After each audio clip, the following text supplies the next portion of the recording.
Hi friends, ಹೇಗಿದ್ದೀರಾ? ಎಲ್ಲ ಚೆನ್ನಾಗಿದ್ದೀರಾ ಅಂತ ಅಂದ್ಕೊಳ್ತೀನಿ. ವರ್ಣಿಕಾ ಅಡುಗೆ ಮನೆಗೆ ಸ್ವಾಗತ. ಇವತ್ತಿನ ವಿಡಿಯೋದಲ್ಲಿ ತುಂಬಾ ರುಚಿಯಾಗಿರುವಂತಹ ಒಂದು ಚಿಕನ್ ಕರಿನ ಯಾವ ರೀತಿ ಮಾಡೋದು ಅಂತ ನೋಡೋಣ. ತುಂಬಾ ರುಚಿಯಾಗಿರುತ್ತೆ. ಒಂದೇ ರೀತಿಯಾಗಿ ಚಿಕನ್ ಕರಿನ ಮಾಡಿ ಬೇಜಾರಾಗಿದ್ದರೆ ಈ ರೀತಿಯಾಗಿ ಮಾಡ್ಕೊಳ್ಳಿ. ಟೇಸ್ಟ್ ಅಂತೂ ತುಂಬಾ ರುಚಿಯಾಗಿರುತ್ತೆ. ಹಾಗಾದರೆ ಬನ್ನಿ, ತಡ ಮಾಡದೆ ರೆಸಿಪಿನ ಶುರು ಮಾಡೋಣ. ಇದನ್ನು ಮಾಡಲಿಕ್ಕೆ ಮೊದಲು ನಾನಿಲ್ಲಿ ಮಸಾಲೆನ ಹುರ್ಕೊಳ್ತಾ ಇದ್ದೀನಿ. ಮೊದಲು ಒಂದು ಪ್ಯಾನ್ಗೆ ಎಲ್ಲ ಮಸಾಲೆನ ಹುರ್ಕೊಳ್ತಾ ಇದ್ದೀನಿ. ಇದಕ್ಕೆ ನಾನಿಲ್ಲಿ ಶುಂಠಿ, ಬೆಳ್ಳುಳ್ಳಿ, ಹಾಗೆಯೇ ಒಣ ಕೊಬ್ಬರಿ, ಪುದೀನ, ಹಾಗೆಯೇ ಕೊತ್ತಂಬರಿ ಸೊಪ್ಪನ್ನು ಹಾಕ್ಕೊಳ್ತಾ ಇದ್ದೀನಿ. ನಾನಿಲ್ಲಿ ಅರ್ಧ kg ಆಗುವಷ್ಟು ಮಾಡಿ ತೋರಿಸ್ತಾ ಇದ್ದೀನಿ. ನೀವು ಸ್ವಲ್ಪ ಹೆಚ್ಚು ಕಡಿಮೆ ಮಾಡ್ಕೊಳ್ಳೋ ಹಾಗಿದ್ರೆ ಎಲ್ಲ ಮಸಾಲೆಗಳನ್ನು ಸ್ವಲ್ಪ ಜಾಸ್ತಿ ಅಥವಾ ಕಡಿಮೆ ಸಹ ನೀವಿಲ್ಲಿ ಮಾಡ್ಕೊಳ್ಬೋದು. ಇದಕ್ಕೆ ಇವಾಗ ಸ್ವಲ್ಪ ಎಣ್ಣೆನ ಹಾಕ್ಕೊಂಡು ಚೆನ್ನಾಗಿ ಇದನ್ನು ಹುರ್ಕೊಳ್ಬೇಕು. ಹಾಗೆಯೇ ಇದ್ರ ಜೊತೆಗೆ ಒಂದು ಟೊಮೆಟೊನ ಹಾಕ್ಕೊಳ್ತಾ ಇದ್ದೀನಿ. ಚೆನ್ನಾಗಿ ಹಣ್ಣಾಗಿರುವಂತಹ ಹುಳಿ ಟೊಮೆಟೊ. ಉರಿನ ಆದಷ್ಟು ಲೋ ಫ್ಲೇಮ್ನಲ್ಲೇ ಇಟ್ಟು ಒಂದು 3ರಿಂದ 4 ನಿಮಿಷವರೆಗೂ ಚೆನ್ನಾಗಿ ಇದನ್ನು ಹುರ್ಕೊಳ್ಬೇಕು. ಈ ರೀತಿಯಾಗಿ ಹುರಿದು ಮಾಡೋದ್ರಿಂದ ಚಿಕನ್ ಕರಿ ತುಂಬಾ ರುಚಿಯಾಗಿ ಬರುತ್ತೆ. ನೀವು ಯಾವುದೇ ಚಿಕನ್ ಕರಿ ಆಗಿರ್ಬೋದು, ಇಲ್ಲಾಂದರೆ ಎಗ್ ಕರಿ, ಯಾವುದಾದ್ರೂ ಮಸಾಲೆನ ಮಾಡ್ಕೊಳ್ಳೋ ಹಾಗಿದ್ರೆ ಈ ರೀತಿಯಾಗಿ ಹುರಿದು ಮಾಡ್ಕೊಳ್ಳಿ. ರುಚಿ ತುಂಬಾ ಚೆನ್ನಾಗಿರುತ್ತೆ.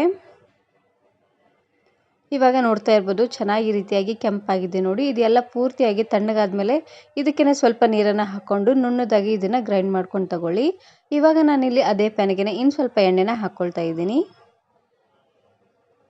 ನಾನು ಇದೇ ರೀತಿ ಬಹಳಷ್ಟು ಚಿಕನ್ ಕರಿ, ಚಿಕನ್ ಸಾಂಬಾರು, ಹಾಗೆಯೇ ಚಿಲ್ಲಿ ಚಿಕನನ್ನು ಯಾವ ರೀತಿ ಮಾಡೋದು ಅಂತ ವಿಡಿಯೋ ಅಪ್ಲೋಡ್ ಮಾಡಿದ್ದೀನಿ. ವಿಡಿಯೋ ನೋಡಿಲ್ಲ ಅಂದರೆ ಈ ವಿಡಿಯೋ ಕೊನೆಯಲ್ಲಿ ಹಾಕಿರ್ತೀನಿ, ನೋಡಿ ಚೆಕ್ ಮಾಡಿ. ನೋಡಿ, ಎಣ್ಣೆ ಚೆನ್ನಾಗಿ ಕಾಯ್ತಿದ್ದಂಗೆ ಇದಕ್ಕೆ ನಾನಿವಾಗ ಒಂದು ಈರುಳ್ಳಿನ ಹಾಕ್ಕೊಳ್ತಾ ಇದ್ದೀನಿ. ಮೀಡಿಯಮ್ ಸೈಜಿನ ಒಂದು ಈರುಳ್ಳಿನ ಈ ರೀತಿಯಾಗಿ ಉದ್ದವಾಗಿ ಕಟ್ ಮಾಡಿ ಹಾಕ್ಕೊಳ್ಳಿ. ಈರುಳ್ಳಿ ಎಲ್ಲ ಪೂರ್ತಿಯಾಗಿ ಸಾಫ್ಟ್ ಆಗೋವರೆಗೂ ಇದನ್ನು ಎಣ್ಣೆಲೆ ಫ್ರೈ ಮಾಡ್ಕೊಳ್ಬೇಕು. ನೋಡಿ, ಈ ರೀತಿಯಾಗಿ ಫ್ರೈ ಆಗ್ತಿದ್ದಂಗೆ ಇದಕ್ಕೆ ನಾನಿವಾಗ ಅರ್ಧ kg ಆಗುವಷ್ಟು ಚಿಕನನ್ನು ಹಾಕ್ಕೊಳ್ತಾ ಇದ್ದೀನಿ. ಚಿಕನ್ಗೆ ಸ್ವಲ್ಪ ಉಪ್ಪನ್ನು ಹಾಕ್ಕೊಂಡು ಒಂದು 2-3 ಸರ್ತಿ ಚೆನ್ನಾಗಿ ಇದನ್ನು ತೊಳ್ಕೊಂಡು ತಗೊಳ್ಳಿ.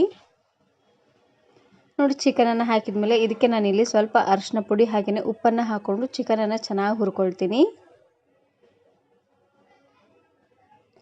ಈ ರೀತಿಯಾಗಿ ಹುರಿಯೋದ್ರಿಂದ ಚಿಕನ್ನಲ್ಲಿರುವಂಥ ಹಸಿ ವಾಸನೆ ಎಲ್ಲ ಪೂರ್ತಿಯಾಗಿ ಹೋಗಿ ಚೆನ್ನಾಗಿ ಬೇಯುತ್ತೆ. ಉರಿನ ಆದಷ್ಟು ಲೋ ಫ್ಲೇಮ್ನಲ್ಲೇ ಇಟ್ಟು ಇದನ್ನು ಒಂದು 2 ನಿಮಿಷ ಇಲ್ಲಾಂದರೆ 3 ನಿಮಿಷವರೆಗೂ ಚೆನ್ನಾಗಿ ಇದೇ ರೀತಿಯಾಗಿ ಬಾಡಿಸ್ಕೊಳ್ಬೇಕು. ಚಿಕನ್ನಲ್ಲಿರುವಂಥ ನೀರೆಲ್ಲ ಚೆನ್ನಾಗಿ ಬಿಟ್ಕೊಳ್ಬೇಕು. ನೋಡಿ, ಅಲ್ಲಿವರೆಗೂ ಇದನ್ನು ಲೋ ಫ್ಲೇಮ್ನಲ್ಲೇ ಇಟ್ಟು ಬೇಯಿಸ್ಕೊಳ್ಬೇಕು. ನೋಡ್ತಾ ಇದ್ದೀರಲ್ವ, ಈ ರೀತಿಯಾಗಿ ಚೆನ್ನಾಗಿ ನೀರು ಬಿಟ್ಕೊಳ್ಳೋವರೆಗೂ ಆದಷ್ಟು ಲೋ ಫ್ಲೇಮ್ನಲ್ಲೇ ಇಟ್ಟು ಬೇಯಿಸ್ಕೊಳ್ಳಿ. ಈ ರೀತಿಯಾಗಿ ನಾವು ಬೇಯಿಸೋದ್ರಿಂದ ಚಿಕನ್ಗೆ ನಾವೇನು ಮಸಾಲೆ ಹಾಕ್ತೀವಿ ನೋಡಿ, ಅದೆಲ್ಲ ಮಸಾಲೆ ಚೆನ್ನಾಗಿ ಎಳ್ಕೊಳ್ಳುತ್ತೆ.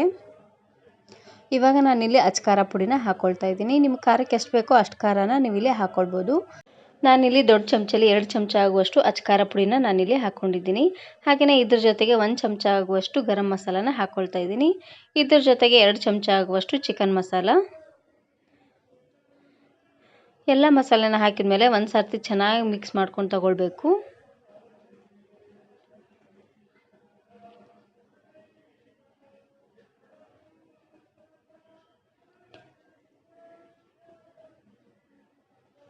ನೋಡಿ, ಈ ರೀತಿಯಾಗಿ ಚೆನ್ನಾಗಿ ಮಿಕ್ಸ್ ಮಾಡಿದಾದ್ಮೇಲೆ ಇವಾಗ ನಾನಿಲ್ಲಿ ರುಬ್ಬಿರುವಂತಹ ಮಸಾಲೆನ ಹಾಕ್ಕೊಳ್ತಾ ಇದ್ದೀನಿ. ಮಸಾಲೆ ಎಲ್ಲ ಹಾಕಿದ ಮೇಲೆ ಇವಾಗ ಉರಿನ ಪೂರ್ತಿ ಲೋ ಫ್ಲೇಮ್ನಲ್ಲೇ ಇಟ್ಟು ಒಂದು ಕುದಿ ಬರೋವರೆಗೂ ಹಾಗೆ ಇದನ್ನು ಕುದಿಸ್ಕೊಂಡು ತಗೊಳ್ಬೇಕು. ಈ ರೀತಿಯಾಗಿ ಮಾಡೋದ್ರಿಂದ ಎಲ್ಲ ಚಿಕನ್ ಪೀಸಸ್ಗೂ ಚೆನ್ನಾಗಿ ಮಸಾಲೆ ಎಲ್ಲ ಎಳ್ಕೊಳ್ಳುತ್ತೆ. ಮಸಾಲೆನ ಆದಷ್ಟು ಈ ರೀತಿಯಾಗಿ ಹುರಿದು ಮಾಡ್ಕೊಳ್ಳಿ, ತುಂಬಾ ರುಚಿಯಾಗಿರುತ್ತೆ.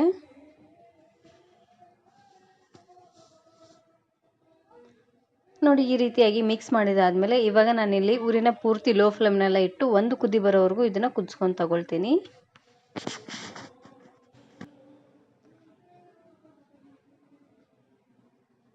ಇವಾಗ ನೋಡ್ತಾ ಇರ್ಬೋದು, ಚೆನ್ನಾಗಿ ಕುದಿ ಬರ್ತಾ ಇದೆ. ಈ ರೀತಿಯಾಗಿ ಚೆನ್ನಾಗಿ ಕುದಿ ಬರೋವರೆಗೂ ಇದನ್ನು ಕುದಿಸ್ಕೊಂಡು ತಗೊಳ್ಳಿ.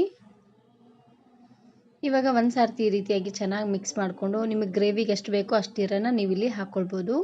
ನಾನಿಲ್ಲಿ ಒಂದು ಅರ್ಧ ಗ್ಲಾಸ್ ಆಗುವಷ್ಟು ನೀರನ್ನು ಹಾಕ್ಕೊಳ್ತಾ ಇದ್ದೀನಿ. ಮಿಕ್ಸಿ ಜಾರಲ್ಲೇ ಸ್ವಲ್ಪ ಮಸಾಲೆ ಇತ್ತು ನೋಡಿ, ಹಾಗಾಗಿ ಅದಕ್ಕೇ ಸ್ವಲ್ಪ ನೀರನ್ನು ಹಾಕ್ಕೊಳ್ತಾ ಇದ್ದೀನಿ. ಇದನ್ನು ನೀವು ವೆರೈಟಿ ಆಗಿರುವಂತಹ ರೈಸ್ ಜೊತೆಗೆ, ಹಾಗೆಯೇ ಚಪಾತಿ, ರೊಟ್ಟಿ, ಮುದ್ದೆ ಜೊತೆಗೆಲ್ಲ ಸರ್ವ್ ಮಾಡ್ಕೊಳ್ಬೋದು. ತುಂಬಾ ರುಚಿಯಾಗಿರುತ್ತೆ. ಒಂದೇ ರೀತಿಯಾಗಿ ಚಿಕನ್ ಕರಿನ ಮಾಡಿ ತಿಂದು ಬೇಜಾರಾಗಿದ್ದರೆ ಈ ರೀತಿಯಾಗಿ ಮಾಡ್ಕೊಳ್ಳಿ, ತುಂಬಾ ರುಚಿಯಾಗಿರುತ್ತೆ. ಇವಾಗ ನಾನಿಲ್ಲಿ ಮೇಲ್ಗಡೆ ಮುಚ್ಚಳನ ಮುಚ್ಚಿ ಚೆನ್ನಾಗಿ ಇದನ್ನು ಕುದಿಸ್ಕೊಂಡು ತಗೊಳ್ತೀನಿ. ಇವಾಗ ನೋಡ್ತಾ ಇರ್ಬೋದು, ಚೆನ್ನಾಗಿ ಕುದಿ ಬರ್ತಾ ಇದೆ. ಕುದಿ ಬರೋ ಟೈಮಲ್ಲಿ ಒಂದು ಸರ್ತಿ ಈ ರೀತಿಯಾಗಿ ಚೆನ್ನಾಗಿ ಮಿಕ್ಸ್ ಮಾಡ್ಕೊಂಡು ತಗೊಳ್ಳಿ. ಎಲ್ಲ ಚಿಕನ್ ಪೀಸಸ್ಸು ಚೆನ್ನಾಗಿ ಬೇಯುತ್ತೆ. ನೋಡಿ ಈ ರೀತಿಯಾಗಿ ಮಿಕ್ಸ್ ಮಾಡಿದಾದ್ಮೇಲೆ ಇವಾಗ ಉರಿನ ಮತ್ತೆ ಲೋ ಫ್ಲೇಮ್ನಲ್ಲೇ ಇಟ್ಟು ಇದನ್ನು ಬೇಯಿಸ್ಕೊಳ್ಬೇಕು. ಇವಾಗ ಮೇಲ್ಗಡೆ ಮುಚ್ಚಳನ ಮುಚ್ಚಿ ಉರಿನ ಆದಷ್ಟು ಲೋ ಫ್ಲೇಮ್ನಲ್ಲೇ ಇಟ್ಟು ಚೆನ್ನಾಗಿ ಎಣ್ಣೆ ತೆಲ್ ಬರೋವರೆಗೂ ಕುದಿಸ್ಕೊಂಡ್ರೆ ಆಯಿತು. ನೋಡ್ತಾ ಇದ್ರಲ್ವ, ಈ ರೀತಿಯಾಗಿ ಚೆನ್ನಾಗಿ ಎಣ್ಣೆ ತೆಲ್ ಬಂದರೆ ಚಿಕನ್ ಪೀಸಸ್ ಎಲ್ಲ ಚೆನ್ನಾಗಿ ಕುದ್ದಿದೆ ಅಂತ ಅರ್ಥ. ಇವಾಗ ನೋಡ್ತಾ ಇದ್ರಲ್ವ, ಇಷ್ಟು ಸಾಫ್ಟಾಗಿ ಬೆಂದರೆ ಸಾಕಾಗತ್ತೆ.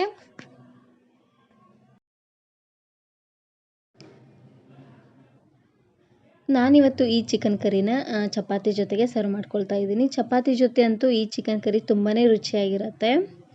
ಆದಷ್ಟು ಈ ರೀತಿಯಾಗಿ ಗಟ್ಟಿಯಾಗಿ ಮಾಡ್ಕೊಳ್ಳಿ, ಚೆನ್ನಾಗಿರುತ್ತೆ. ಮುದ್ದೆ ಜೊತೆ ಮಾಡ್ಕೊಳ್ಳೋರು ಸ್ವಲ್ಪ ತೆಳ್ಳ ಅನ್ನೋಂಗಿದ್ರೆ ಚೆನ್ನಾಗಿರುತ್ತೆ. ಚಪಾತಿ ಹಾಗೆ ರೊಟ್ಟಿ ಜೊತೆಗೆ ಈ ರೀತಿಯಾಗಿ ಗಟ್ಟಿಯಾಗಿ ಮಾಡ್ಕೊಳ್ಳಿ.